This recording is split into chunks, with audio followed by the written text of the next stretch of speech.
There's an extra warning about those who think that they can pick their own truth. If I haven't given enough already, and for this I don't need to go outside our main passage in Philippians, we just need to keep reading. So if we go to Philippians 17, here's what Paul wrote. Philippians 3, verse 17.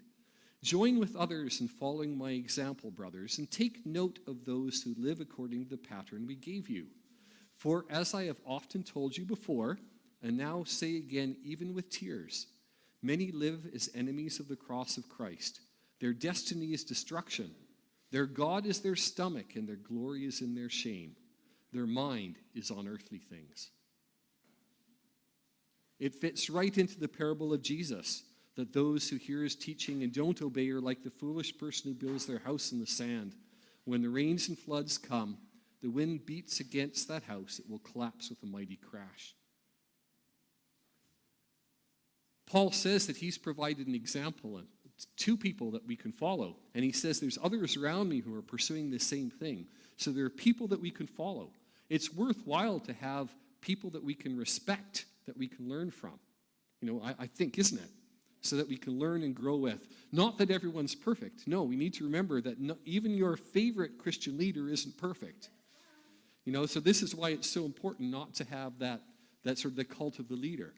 Because my favorite leader isn't perfect, and neither is anyone else's, But as we're trying to follow Jesus together, we can still learn from each other. We can learn an awful lot from each other, and this is what Paul's encouraging.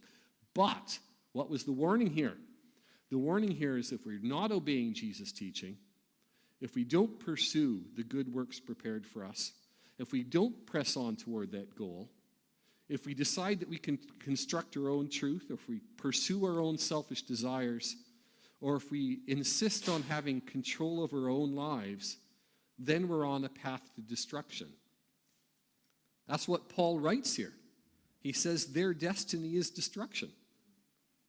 And when we're following our own way, that's ultimately what our destiny is.